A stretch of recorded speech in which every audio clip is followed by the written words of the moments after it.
He's saying, thank you, God, for my food. Warm to eat. Such a treat. Hi, welcome. It is Thursday, and we're having a wonderful day.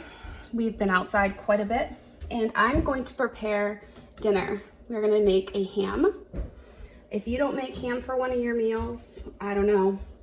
Join the club. It's awesome. Hey, Sweet Pea. So I bought this ham, and it's a really good price. You can see the price per unit here is $1.59 a pound. 1 second. $1.59 a pound, and yeah, so it was $15, and I'm really enjoying it. I'm gonna answer my daughter's question. They were asking about what show they're allowed to watch because we came in from a walk, and now they are needing to do an educational show after they eat their PBJ. So anywho, I wanted to show you preparing this ham and how I do it and all that. And it's going to be used in so many recipes. So this price per unit is gonna be really multiplied. I'm gonna be able to do a lot. I mean, oh goodness, can I think of some off the top of my head? Just eating the ham slices, ham sandwiches, ham on top of any type of pizza, sprinkle it on a salad. Fried ham for breakfast, mix it in a scrambler with eggs for breakfast. Lots of ham. Ham. And if I get bored of it, I could freeze it. Sometimes, I most of the time keep the ham bone because I like making ham bone soup. So it's the ham and then it will fall off the bone even more, and put some white beans and things like that in there. I don't know. It's really tasty. Really tasty. Maybe I'll do that another time, but those are some of the options. So I'm going to put this camera down, and I'm going to show you and talk through the things that I do to prepare this ham so I can get in the oven. Alrighty now, so to prepare this ham, I'm going to have a couple things on hand. I'm going to make sure I have some brown sugar, or you could use some other sweetener if you wanted to, maybe like a regular sugar or a honey, that would be good too. Some yellow mustard. So in essence, you're getting a honey mustard mixture. I did about 3/4, I eyeball it, you know me with measuring, 3/4 a cup of the baking or the brown sugar, and maybe about a 1/2 cup of this mustard, and I just really throw it in there so that is all mixed up really good. And I'm going to take it to the ham, and I already have my oven heated to 325 because it needs to cook for 15 minutes per pound, so I really need to get this going. So I'm just going to spread this all over. It's not very pretty going on. Spread it on the front. Ooh, cling clang. Spread it on the front here.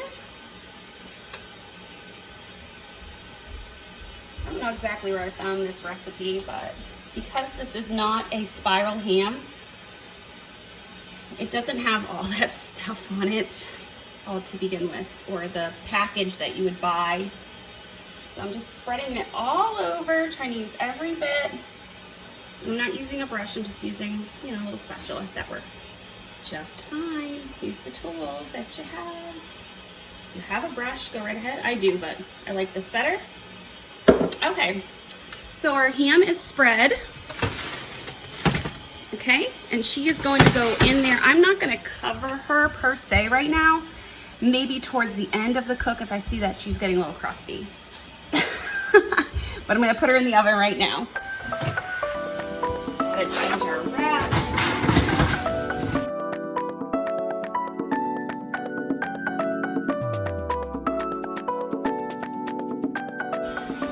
And we're gonna cook her for the appropriate time. Okay, so real quick, this ham was about 9.7 pounds. Yes, so I just did like 9.5 times 15. I got like 143-ish, divided it by 60 with the minutes, and I got around 2.5 hours. I usually round, anyway. So we have 2.5 hours. It is 1:11 right now. So this will be perfect, and we'll have plenty of time to cut into it, make sure that it's truly ready, and all the things. So dinner's gonna be excellent tonight. I'm gonna try to make a mac and cheese to go along, but that's not necessary. This would just be fine with regular quick sides, but I'm gonna try to get some mac and cheese made, so we'll see how that goes. Okay, I'm back. So my kids are not quite ready for nap time. It's 1:30, but that's okay because it's not a special day like a Wednesday or anything of that nature. We're good. We're good. So I am going to make my world famous macaroni and cheese from scratch. So I hope you can follow along. I'm not gonna go into every itty bitty detail live on the camera, but I will try to talk through it as I'm making it so that you could follow this recipe. So what we're going to need is a whole bunch of cheese. I just use what I have on hand. And I usually always have cheddar, usually always have like some type of fancy cheese. It's an Asiago, sometimes I have Parmesan, whatever. Special Italian cheeses. Here's my mozzarella. I'll use a little bit of that. And here we have some sliced cheese that really needs to be used up from the Deli. Sharp American cheese, so that's gonna be awesome too. I really just use a whole bunch of different kinds of cheeses. And that really is what makes it. What I usually like to do, and I'll probably do a video on this, is I like to go to the deli section in the grocery store. If they've got a deli, they've got a bin for ends or just pieces that have been tossed or whatever. And you're not going to have to pay the price unit of $7.76 or whatever. They actually mark it down to like $3 something, and sometimes I've had a lady at the deli mark it like to $2 something. So I think they have a standard. I don't know if she just like liked me that day. I was thankful, you know. But you can get any type of cheese. You get Munster, you're getting Swiss, provolone, American, the names that I don't know, and Italian names, this and that, and you can just pick and choose. And sometimes I even ask for some hots, as in something that would have like a pepper jack or have a little bit of, you know, spice to it, and they'll just throw that in there and I can make an amazing mac and cheese. But I didn't go into the grocery store, so I didn't get a chance to get those awesome cheeses. But this is going to work just fine. So I have these on hand. I'm going to use it. We also need, so besides the cheese, the plethora of cheese, you're gonna need butter, not this much, but some butter, and some milk. No, it doesn't have to be organic, or you could use your almond milk or whatever. And if you do non-dairy, you know how to use it and where it can be used. But I'm gonna do this completely dairy. No fake cheese, no fake milk, no fake butter. But it's so good. You want to go ahead and start boiling your water. Okay, I'm gonna get that going. Ew, what's this? Something in there. Get it out. Oh, it's a popcorn kernel. I do make popcorn on the stovetop too, so that might have been a remnant from that. Man, it's clean though, I promise. So I'm boiling my water and I'm gonna get my elbows. You can use different kinds, but elbows are my favorites, the way I grew up doing it. And I probably need to give credit to my mom on this one. I think she kind of made it this way. I'm not really sure, I can't remember, but we are going to use a lot of the techniques I used growing up in the kitchen with my mom. So thanks, Mom. We'll call this Grandma Bev's mac and cheese. There you go. Grandma Bev's mac and cheese. And it's got a bit of a mommy spin on it. I do things, you know, maybe a little different, but the technique is there. So I hope you can follow along. We're going to get our noodles into the water soon, and I'm going to start with what we call a roux. So follow along and watch carefully and you might learn something. I already heated my pan here to about 6, you know, medium to 6 is about good. So I've heated it up, hopefully not too hot. Might cut it back a little bit. And I'm gonna take, you know, again, measuring, not my thing, about 4 tablespoons for this amount of roux we're gonna make. So go ahead and do that half a cup, what, 1/4 of a cup? I have amazing math skills, I know. You are astounded. Okay, that's gonna sizzle. I do not want it to get brown. I do not. I want to watch it very carefully. Make sure it doesn't get brown and nasty. If it does, I'm sure you could still work with it, but we're going to make sure it just melts down pretty good. The next thing we're gonna do, I didn't count it as an ingredient because it's something everyone should have on hand. We're gonna use a little bit of flour. So I'm gonna let that cook down. I'm gonna go get my flour.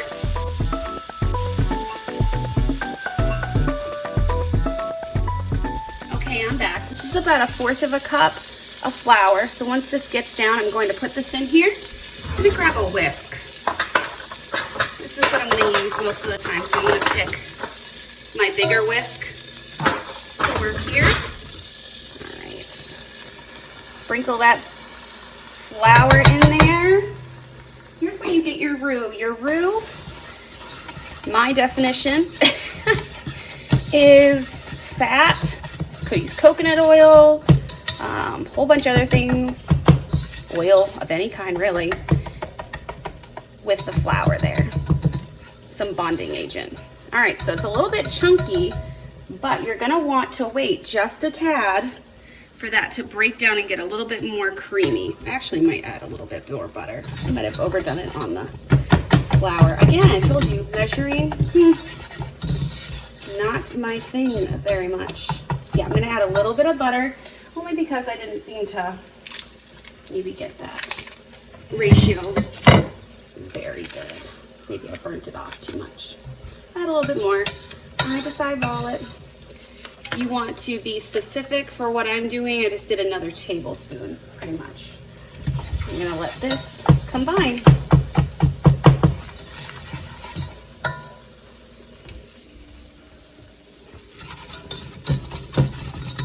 There you go. See that? Yes. Oh boy. That is roux magic. See how it's whisking? Look at that. See how it pulls? I don't know. This stuff like excites me. Look. That's perfect. Okay, so let's make that recipe, specific recipe measurements, which I, not a fan of, as 5 tablespoons per 1/4 of a cup of flour. Look at that. Okay, now it is time to get the milk product in there. We're gonna do that right now. Let's go get our milk. I eyeball this, but I'm gonna measure for you because I care. I care. It's a lady at our church, Miss Donna. She's always like, how do you do that? And I kind of just give her like the roundabout. She does not like that. She's like, honey, I need a recipe. So here you go, Miss Donna. Sorry, I'm terrible. I'm going to let this combine, and I'm going to keep an eye on it. I'm going to increase my temperature maybe to about 6 or 7, but I'm going to be careful not to ruin this roux. That is the roux for the roux, the rule for the roux. This is going to come to temperature. It might get a little smoky, not burnt smoky, but it's going to start having evaporation happen, and that's okay. I have 3 cups in here already. We are going to go to 5. 2 more. 2 plus 1 plus 2 is how many? I gotta ask my son. Is 5. 5 cups of milk. Yummy. Yes. We're gonna let that go ahead and combine. Start evaporating a little bit, and then we're gonna add our cheeses, which is the best part. So this recipe, you can kind of walk away a little bit, but I would stay nearby. See, you already see the roux has mixed in. You can see that there. It's not separate with the flour floating that much, and you don't see a bunch of oily spots. So it has started to combine, and that's what you really want to see. So let's let it get hot, and then we'll add our cheese.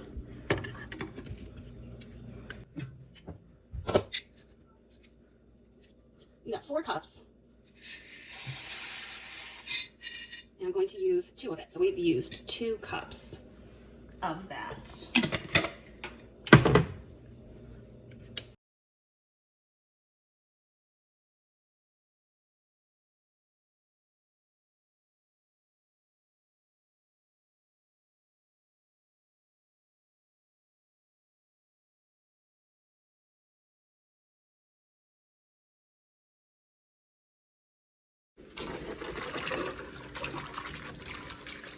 Evaporation happening. It's good. It's ready to go. Let's do this. All right, so just slowly start adding the cheese. Sometimes I shred this, but honestly, you don't need to shred. unless you really want to have it combined a little bit faster. This is just fine chunking it. That works perfectly.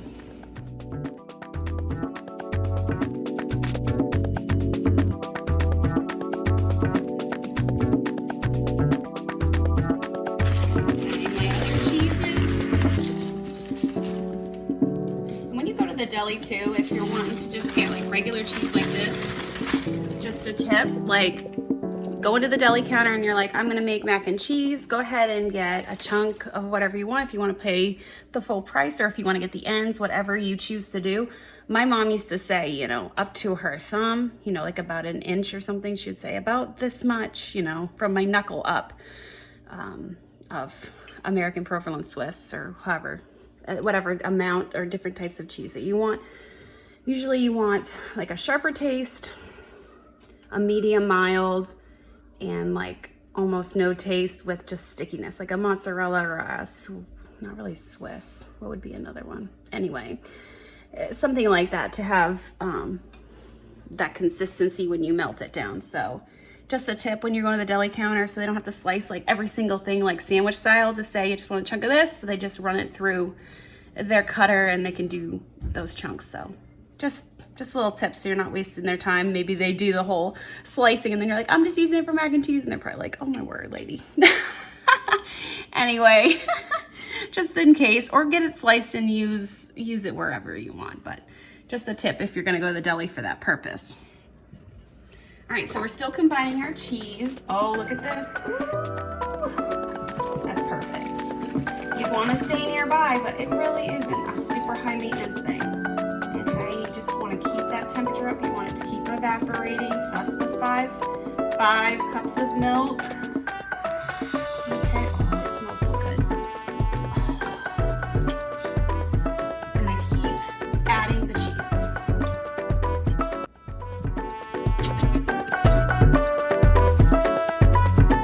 Scalbani, I never say it right, but with this company, I'm just gonna add like a fourth or a little less, you know, of that into my mac and cheese.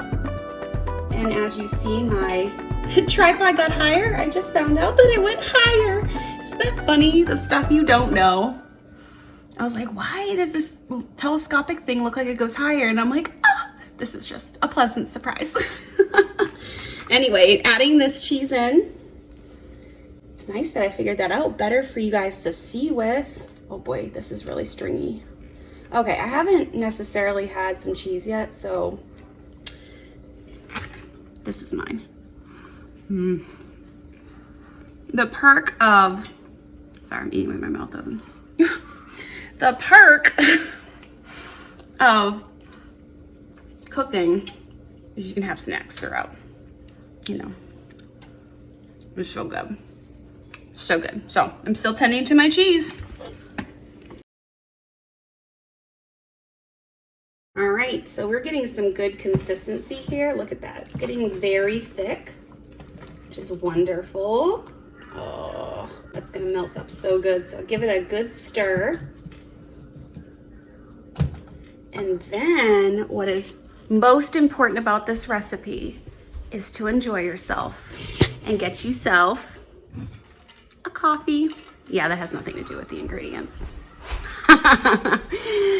But you can just sit here and tend to this mac and cheese stuff and not have to worry too much about it. But get you a coffee, sit here, watch a YouTube video, maybe mine, you know, just thinking of maybe mine.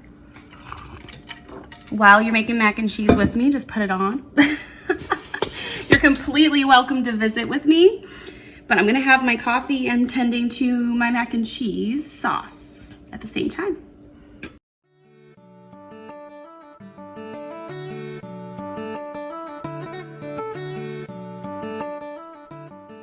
While it cooks, and seriously, my noodles are not even done boiling yet. Awfully slow. There might be something wrong with my element.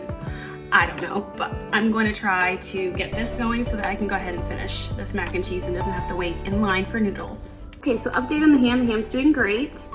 We're gonna now want to get our toppings because I'm gonna go the extra mile and bake this.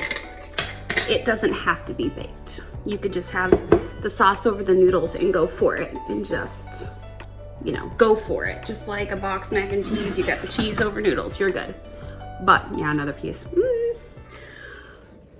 I like going the extra mile, so I'm gonna get my Pyrex pans out.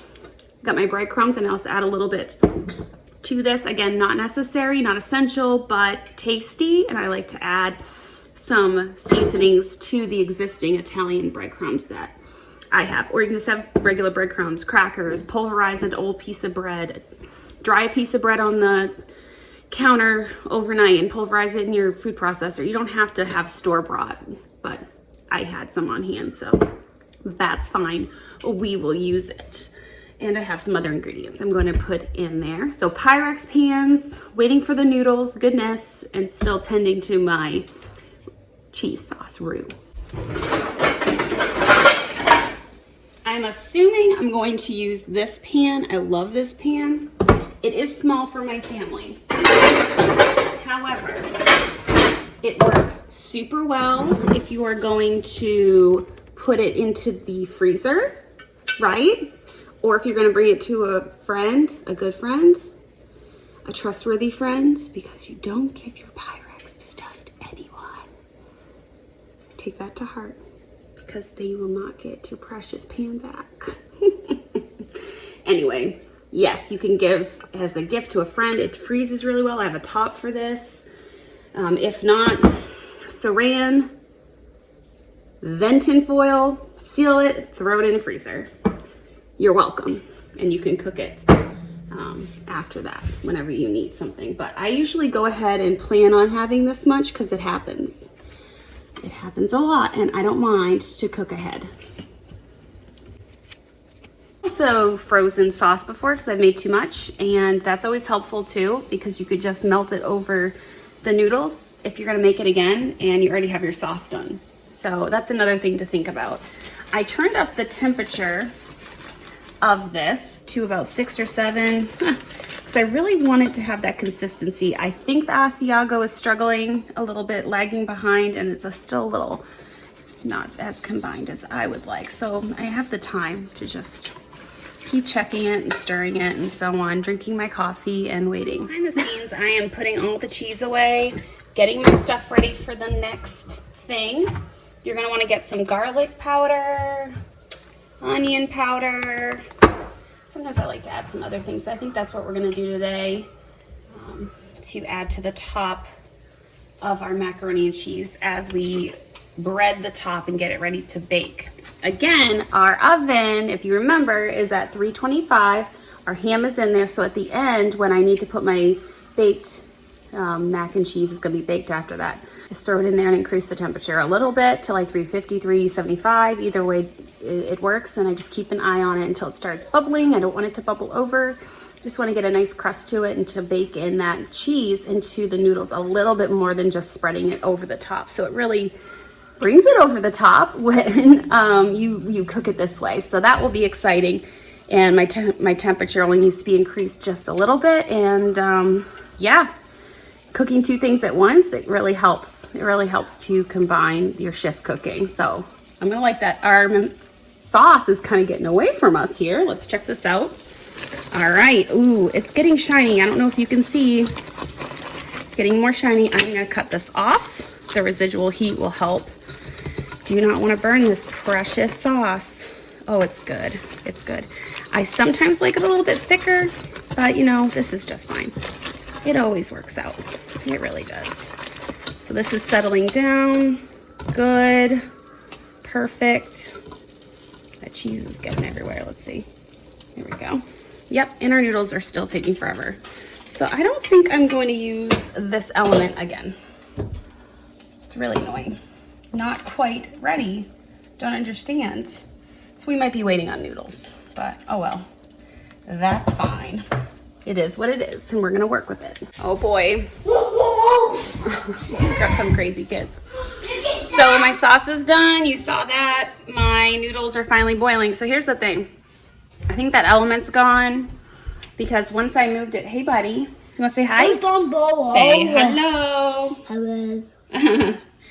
Right after I moved it, it started boiling. It could have been coincidence, sure, but I really don't think so. So now it's boiling. We got a timer on for a little bit longer, but it doesn't really matter when I combine these. I just don't want to be standing here. That's all right.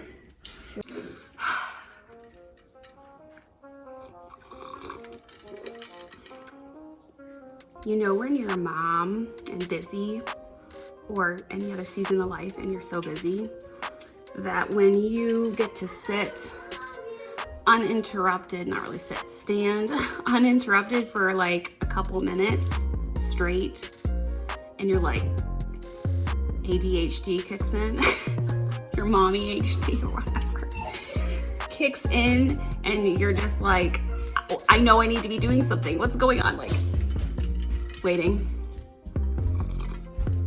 Hey, sweet pie. You want the same thing as brother? Of course he does.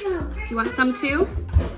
They want to make some. Okay, so my kids just had a snack in between waiting for this noodle stuff to happen. Drain the noodles. Going to pair it off into these containers. I could have made a lot more noodles. I think I'm going to not use this guy. There we go. And that's okay. I'm just gonna give this a little rinsey rinse and I'll go back. So not today, not today, I do have extra, that's all right. So here we have the noodles in here, and I'm going to get my sauce. I'm gonna mix it around. Now you're gonna wanna mix this quite a bit. Just gently stir it around, because what you're doing is you're pushing the sauce inside the noodle, inside the elbow, and it's gonna coat it much better. So just mix, mix, mix to your heart's content. When you see a spot that has a bubble of cheese, just keep going.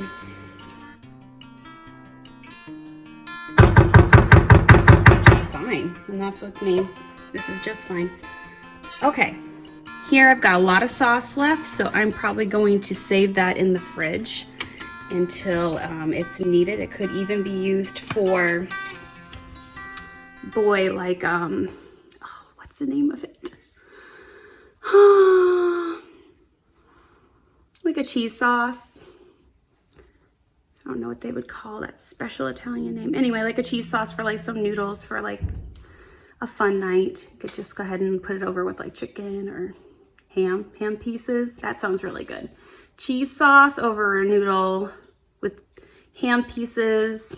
I don't know. That sounds pretty good. Something just like mix up, or maybe another casserole I could throw it in, but it will be frozen if not needed in a short amount of time, because we will have this mac and cheese to eat on. So let's do the toppings. All right, the toppings are gonna be consisted of breadcrumbs, however you do the breadcrumbs. We talked about that.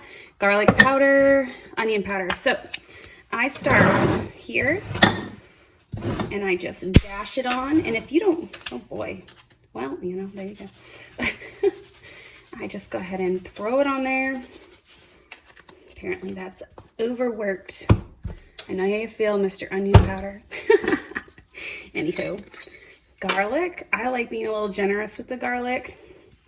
So tasty here on top of the mac and cheese. Is so tasty. Now these breadcrumbs don't have to go on too thick. I just like to spread them, put a little bit extra in the corners.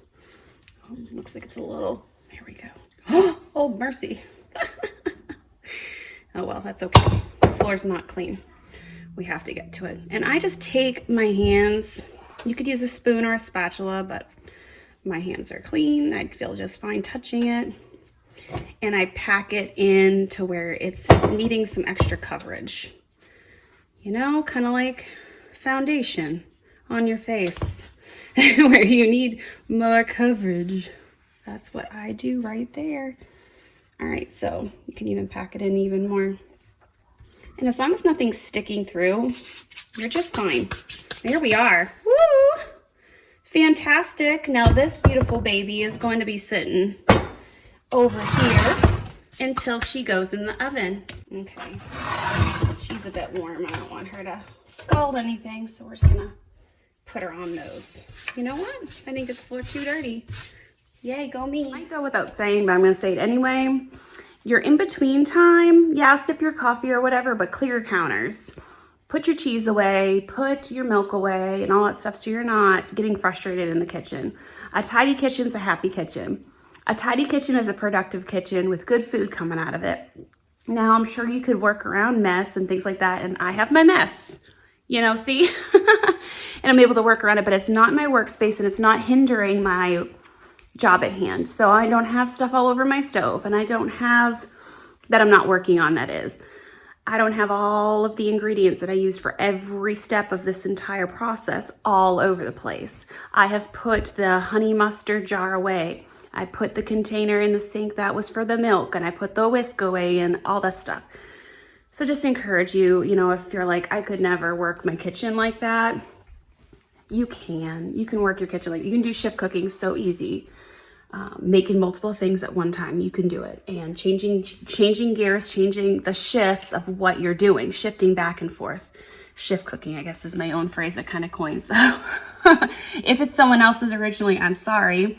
I'm not aware of it, so let me know. And if it is someone else's original, I will quote them, but I came up with it on my own as far as I know. So shift cooking, it will help you to clean up in between and to stay tidy. And when the meal is finally out, you're not looking at the mess going, oh man, that was just messy and I shouldn't do that again. It's negative in my heart. You know, what happened?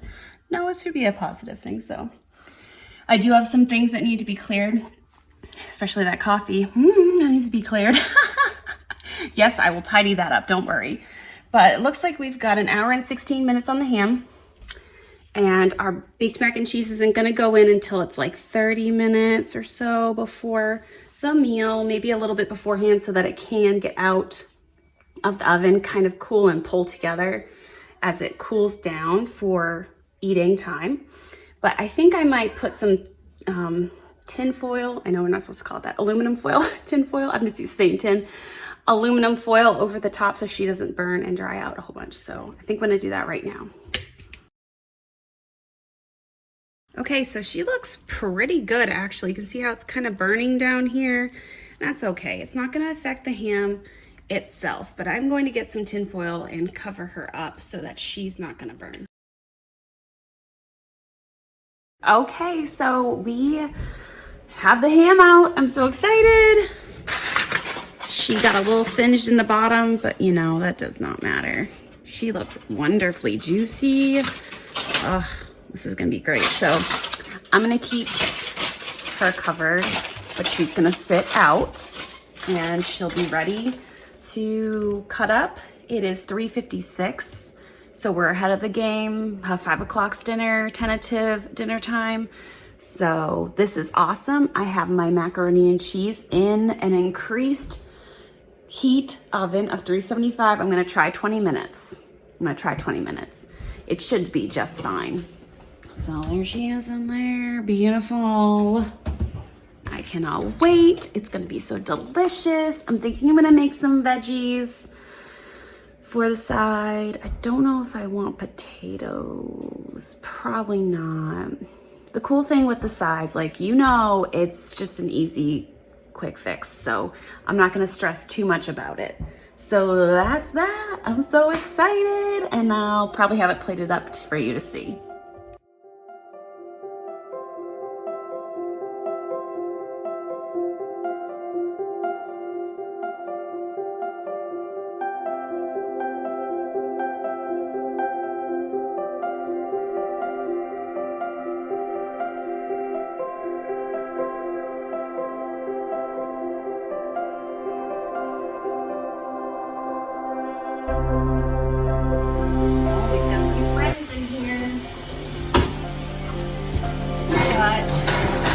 Cast iron looking amazing. She's gonna come